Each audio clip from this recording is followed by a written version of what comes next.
Okay guys, and we're back.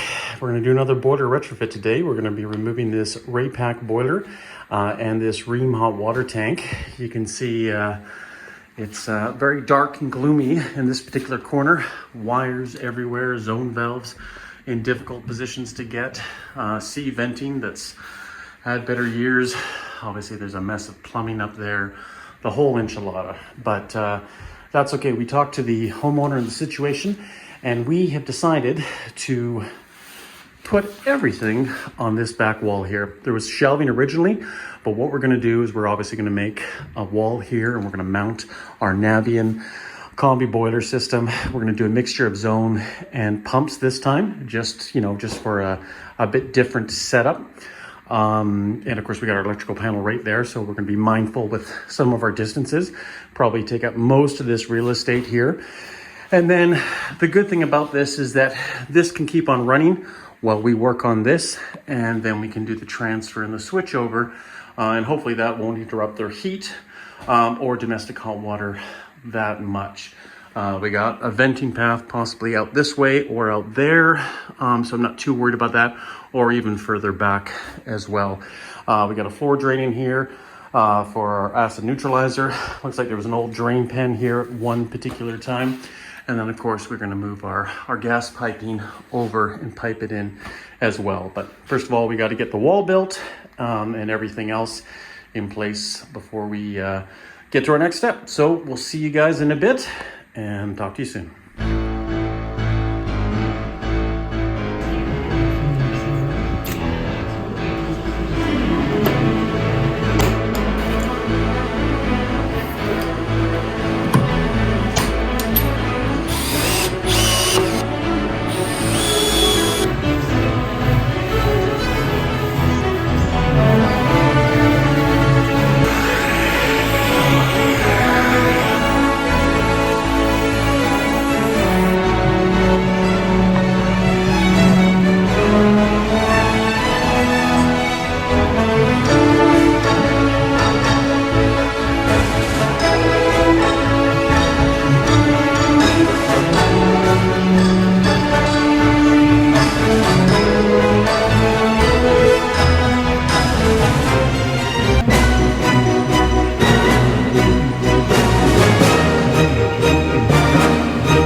And welcome back everybody. We are finished this project.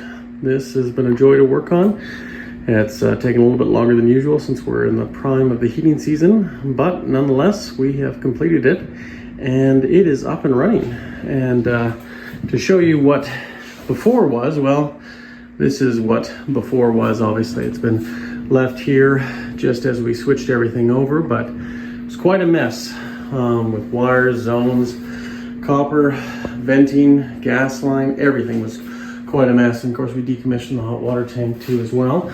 But we ended up putting the new plywood on the wall, painting it, and then started with everything else. And usually how we do that is we will end up putting the boiler up first as our primary source of way to pipe from there. And then usually once the boiler's up, we'll put the low loss header, find a place that's good and suitable between the primary and secondary side, and then we'll mount more often than not the zones or the pumps, but in this case we actually use zone valves and the returns, and then it's like putting a piece of puzzle together.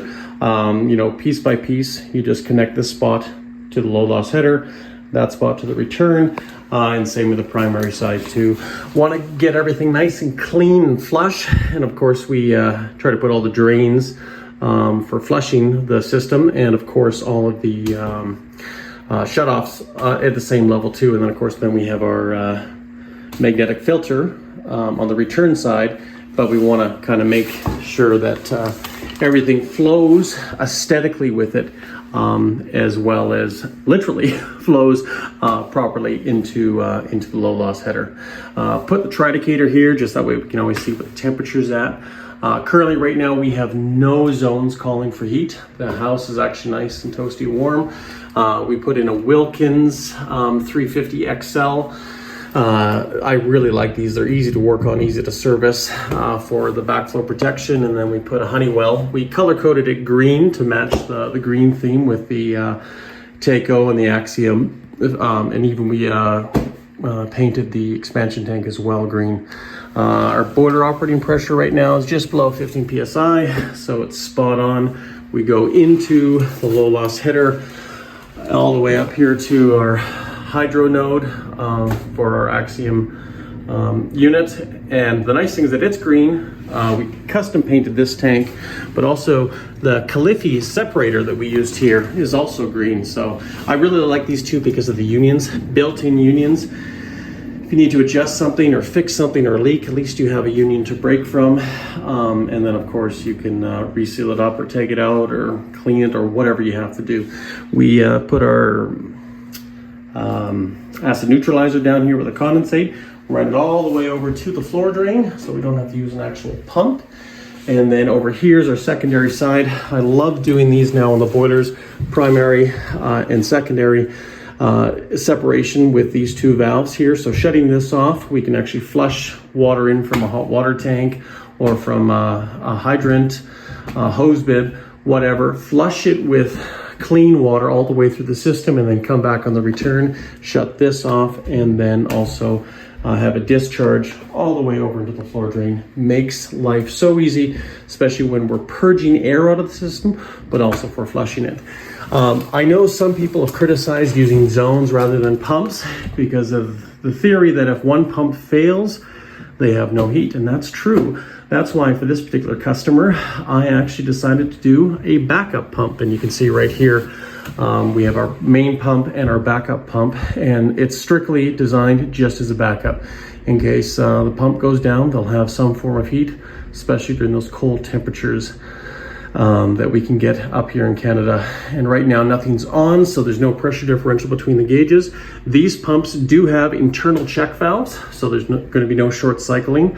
So you can actually leave these valves open if you want, or you can shut them off just to make sure you don't get any short cycling. But when the primary pump comes on, it pumps water up into the zones, and I really, really do like how these zone valves come on.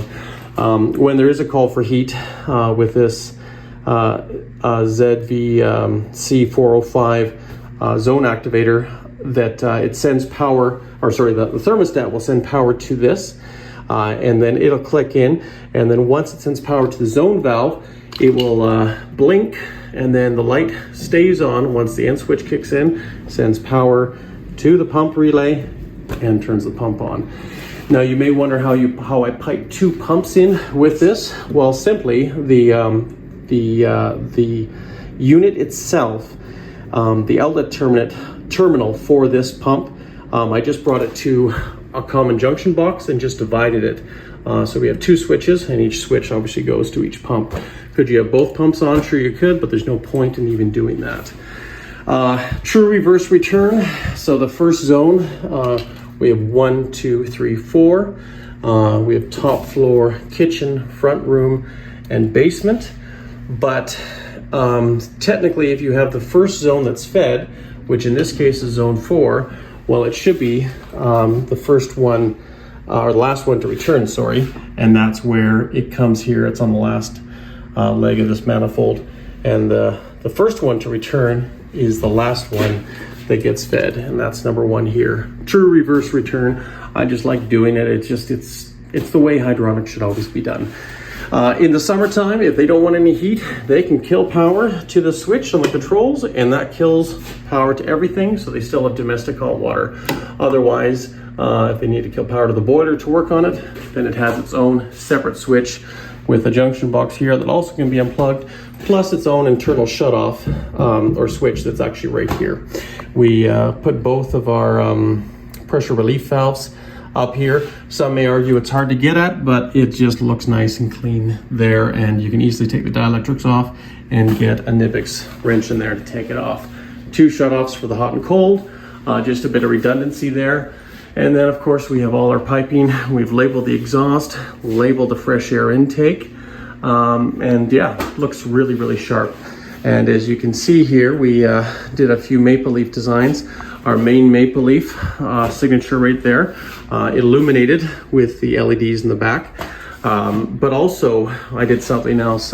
This family has just got a new one in their world, and I decided to, well, dedicate this to the family. So father, mother, and daughter. And for some of you that know what chartreuse means, well, I think it's a flower, but it's also a color, and it's the color green. So that's why I did this. The theme is green because, well, the whole theme is green because of that name. So anyways, guys, I hope that you enjoyed this brief little tutorial of this system, and yeah, we'll see you again for the next project. Take care and see you soon.